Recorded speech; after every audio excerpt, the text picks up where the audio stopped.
ఓం మహాగణాధిపతయే నమః. ఓం గురుభ్యో నమః. ఓం శ్రీమాత్రే నమః. పరమేశ్వర స్వరూపమైనటువంటి జ్యోతిష వాస్తు మరియు ఇతర అనేకమైనటువంటి శాస్త్రములను మనకు అందించినటువంటి మహర్షులకి నమస్కారం. హయగ్రీవ హయగ్రీవ హయగ్రీవేతి యో వదేత్తస్య నిస్సరతే వాణి జనుకన్యా ప్రవాహవత్ అరుణాం కరుణాతరంగితాక్షీం ధృతపాశాంకుశపుష్పబాణచాపాం అనిమాదిభిరావృతాం మయూకైః అహమిత్యేవ విభావయే భవానీం. శ్రీమాత్రే నమః. ప్రేక్షకులకి ఆ లలితాంబిక అమ్మవారి యొక్క అనుగ్రహం పరిపూర్ణంగా కలగాలని మనస్ఫూర్తి కోరుకుంటూ మనం ఈరోజు చెప్పుకోబోయే టాపిక్ ఏమిటి అంటే, ముఖ్యంగా రాహుగ్రహం. రాహు సర్పగ్రహంగా చెప్తూ ఉంటారు, రాహుకేతువులు ఇద్దరిని కూడా. అందులో ముఖ్యంగా ఈరోజు మనం చెప్పుకునే దాంట్లో రాహువు ప్రతి లగ్నానికి, అదేవిధంగా లగ్నం తెలియని వారి రాశి వారికి ఎక్కడెక్కడ ఉంటే ఎటువంటి ఫలితాలు ఉంటాయి, అందులోని మంచి ఫలితాలు ఎలాంటివి ఉంటాయి, ఇబ్బందికరమైన ఫలితాలు వచ్చినప్పుడు ఎటువంటి పరిహార మార్గం చేసుకోవాలి అనేటువంటి విషయాన్ని ఇప్పుడు మనం తెలుసుకుందాం. అయితే ఈ విషయాలు చెప్తుంది నేనైనప్పటికీ కూడా చెప్పేసిన సాక్షాత్ లలిత అమ్మవారిగా భావిస్తూ ఒక్కొక్క లగ్నము గురించి మనం తెలుసుకుందాం. మకర లగ్నము, మకర రాశి. మకరం వారి కనుక చూసుకుంటే లగ్నంలో రాహు అనేటువంటిది కాస్త శ్రమను ఎక్కువగా ఇస్తూ ఉంటుంది. కాకపోతే వీళ్ళు ఎక్కువగా కొంతమంది చూడండి, కొన్ని గల్ఫ్ కంట్రీస్ ఇట్లాంటి వీళ్ళు అక్కడ సెటిల్ అవుతూ ఉంటారు. అటువంటి యోగాన్ని ఇస్తుంది లగ్న రాహు. కాకపోతే రెండవ స్థానంలో ఉండేటువంటి రాహు పర్టికులర్గా ఏదైనా బిజినెస్ రిలేటెడ్ సంబంధించిన విషయాల్లో చూసుకుంటే కొన్నిసార్లు చూడండి మనకి భూగర్భంలో ఉండేటువంటి వాటి ద్వారా లాభాలు ఇటువంటివి ఇస్తూ ఉంటుంది. కాకపోతే ఇక్కడ బిజినెస్ అంటే జాబ్ కంటే బిజినెస్ బాగుంటుందా లేదా అని చెప్పాలంటే దశమ స్థానాధిపతిని కూడా చూసుకొని ఇది జస్టిఫై చేసుకోవాలి. మూడో స్థానంలో ఉండేటువంటి రాహు మాత్రం కాస్త ఇక్కడ అన్నదమ్ములతో తెలియని చిన్న మిస్అండర్స్టాండింగ్స్ ఇస్తూ ధైర్యంగా మీరు తీసుకునే నిర్ణయాల వల్ల సక్సెస్ అనేటువంటిది ఉంటుంది. నాలుగో స్థానంలో రాహు ఉన్నట్లయితే కాస్త విద్యా సమయంలో కొంతవరకు డిస్టర్బెన్స్ అవ్వడము, కాస్త స్ట్రెస్ అవ్వడము, తల్లిగారికి కొంతవరకు సర్జరీస్ అవ్వడం ఇట్లాంటివి ఇస్తుంది. పంచమ రాహు సంతానం కలిగినప్పటి నుంచి ఫైనాన్షియల్గా చక్కగా కలిసి రావడం జరుగుతుంది. అందులో ముఖ్యంగా సంతానానికి ఇతని రాహు మహర్దశ లేదా శుక్ర మహర్దశలో కూడా గ్రోత్ బాగుంటుంది. అయితే ఇక్కడ ఏంటంటే ఏ గ్రహమైనా ఎక్కడైనా ఉన్నప్పుడు అది ఇంకేదైనా పాపగ్రహాలతో కలిసి ఉందా లేదా అనేటువంటి చూసుకొని డిసైడ్ చేసుకోవాలి. ఆరో స్థాన రాహు ముఖ్యంగా చూసుకున్నట్లయితే బిజినెస్ కాంపిటీషన్స్లో సక్సెస్ అవ్వడము. సప్తమ రాహు మాత్రం పర్టికులర్గా మీకు వివాహం నిర్ణయాలు, పార్ట్నర్స్ని తీసుకునే విషయాల్లో జాగ్రత్తగా ఉండాలి. లేనట్లయితే ఇక్కడ ఈ విషయంలో వీళ్ళు మోసపోతారు. అష్టమ రాహు పర్టికులర్గా తాతగా రాస్తే ఏదైనా ఉన్నట్లయితే అది కొంచెం గవర్నమెంట్ రిలేటెడ్ వాటి మూలంగా కొంత ఎఫెక్ట్ వస్తూ ఉంటుంది. మరియు భాగ్యంలో రాహు ఉన్నప్పుడు ఉన్న ప్రదేశం కాకుండా మీ యొక్క బిజినెస్ దీన్ని లోకల్గా కాకుండా కొంచెం ఎక్స్పాన్షన్ ఎక్కువ చేయడం ద్వారా బాగా కలిసి రావడం జరుగుతుంది. దశమంలో ఉండేటువంటి రాహు మాత్రం మీడియా కనెక్టివిటీ ఉన్నప్పుడే మీరు బాగా రాణించడం జరుగుతూ ఉంటుంది. అంటే ఏంటి, సోషల్గా కానివ్వండి, ఏదైనా కానివ్వండి, ఆ రూపంలో మీకు గ్రోత్ అనేటువంటిది ఉంటుంది. దశమంలో ఉండేటువంటి రాహు పర్టికులర్గా మీకు cinema field, media related, YouTube కానివ్వండి, లేనట్లయితే బ్యూటీ రిలేటెడ్ కానివ్వండి, వీటికి సంబంధించినటువంటి వృత్తుల్లో మీరు ఉండడం కానీ వాటికి సంబంధించిన బిజినెస్లు కానీ చేస్తూ ఉంటారు. అదేవిధంగా లాభంలో రాహు ఉన్నప్పుడు ఖచ్చితంగా ఎట్టి పరిస్థితుల్లో మీరు ఎక్కువ లాభాలు వస్తాయనేటువంటి కొంతమంది మాటలు వినడం ద్వారా ఇబ్బంది పడుతూ ఉంటారు. బికాజ్ ఆఫ్ మకర లగ్నానికి లాభంలో రాహు మంచివాడే, కానీ వృశ్చిక రాశిలో ఉన్నటువంటి రాహు కాస్త చూసుకొని చేయాలి బిజినెస్ విషయంలో. 12లో ఉండేటువంటి రాహు మాత్రం 100% విదేశీ యోగాలను ఇస్తుంది అక్కడ. కాకపోతే విదేశీ యోగం ఏర్పడాలి కూడా, అంటే గురుచంద్ర రాహు, శనిచంద్ర రాహు కాంబినేషన్ ఆ దశలో వచ్చినప్పుడు తొందరగా వెళ్ళడం జరుగుతుంది.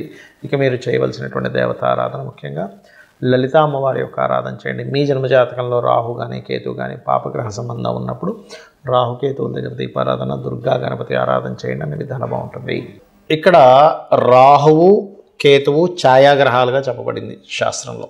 అయితే ఈ ఛాయాగ్రహాలు ముఖ్యంగా జన్మజాతకంలో ఎక్కడైనా స్థితి పొందాయి అంటే మనం ఫస్ట్ ఆఫ్ ఆల్ మనం అర్థం చేసుకోవాలి ఏంటంటే మీ లగ్నం నుంచి శుభత్వంగా ఉండేటువంటి ప్లేస్లో మిత్రక్షేత్రంలో ఉందా, శత్రుక్షేత్రంలో ఉందా అనేది ఫస్ట్ చూసుకోండి. అంతేగాని రాహు ఎక్కడుంటే అక్కడ ఖచ్చితంగా పాప ఫలితాలు ఇవ్వాలని రూల్ లేదు, కేతు ఎక్కడుంటే అక్కడ పాప ఫలితాలు ఇవ్వాలని రూల్ లేదు. ఇందులో మరొక విషయం ఏంటంటే చాలామందికి కాలసర్పదోషం అన్నది ఎక్కువగా చూసుకుంటూ ఉంటారు. ఒకటే గుర్తుపెట్టుకోండి, కాలసర్పదోషం అనేటువంటిది కాలానికి సంబంధించింది. అంటే ఈ దేశంలో ఈ ప్రాంతంలో ఇలాంటివి జరుగుతాయని చెప్పడానికి మాత్రం దేశకాల సంబంధించిన వాటిని ఆ దేశానికి ఏ లగ్నం అవుతుంది, ఏ రాశి అవుతుందో చూసుకొని ఈ దేశంలో సునామీలు వస్తాయనో, లేకపోతే భూకంపాలు వస్తాయనో, కరువు కాటకాలు ఉంటాయనో, గొడవలు జరుగుతాయనో ఇట్లాంటివి చెప్పడానికి చెప్పారు. కానీ జన్మజాతకానికి కాలసర్పదోషం అప్లై చేయమని ఎక్కడ చెప్పలేదు. సర్పదోషాన్ని మాత్రం అప్లై చేయమని చెప్పారు.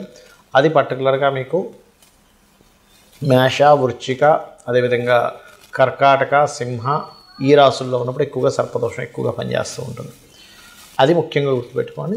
ఎవరికైనా సర్పదోషం ఉంది, ఇప్పుడు మనం ఇప్పటివరకు కొన్ని లగ్నాల గురించి చెప్పుకుంటూ వచ్చాం. ఈ లగ్నం వాళ్ళకైతే ఇది ఈ ప్లేస్లో ఉంటే ఇది అని. కానీ లగ్నము, నక్షత్రము, రాశి ఏమీ తెలియదు.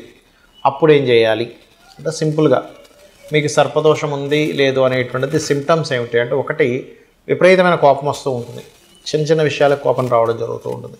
సంథింగ్ నెగటివ్ ఎనర్జీ తొందరగా మీకు అట్రాక్ట్ అవుతూ ఉంటుంది సర్పదోషం ఉన్నప్పుడు.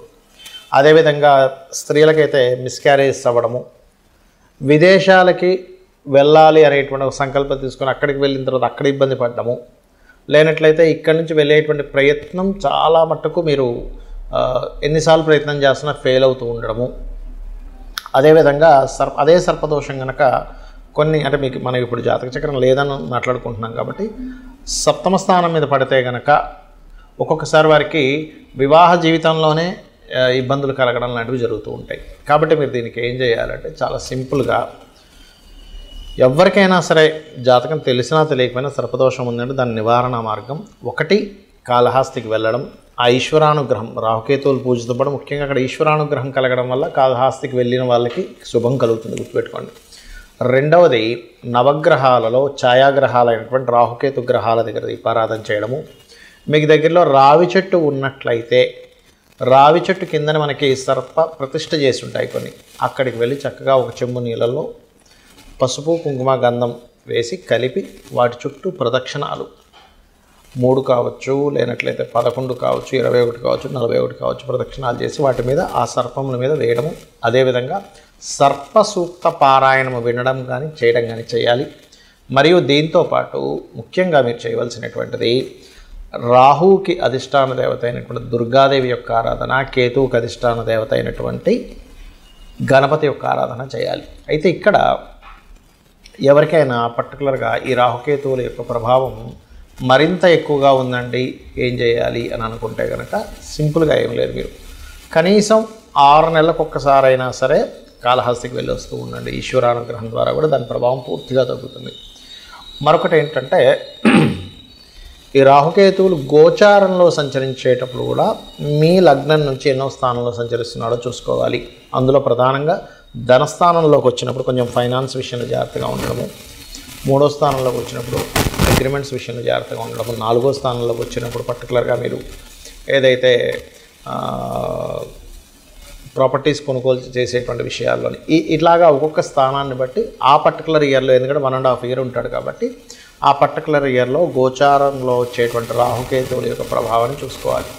అంటే కేతు కనుక అలా వచ్చినప్పుడు ఒకరికి రాహు కనుక వచ్చాడు 4th హౌస్లో, 2nd హౌస్లో, అలాంటప్పుడు అక్కడ అది కొంచెం ఆ యొక్క విషయాల్లో ఆశను పెంచడము ఇట్లాంటివి ఇస్తూ ఉంటుంది. బట్ ఏదేమైనప్పటికీ కూడా మీ పర్సనల్ చార్ట్లో ఉండేటువంటి కాంబినేషన్స్ని, గోచారంలో ఉండేటువంటి గ్రహాలని మిళితం చేసుకొని చూసుకోవాలి.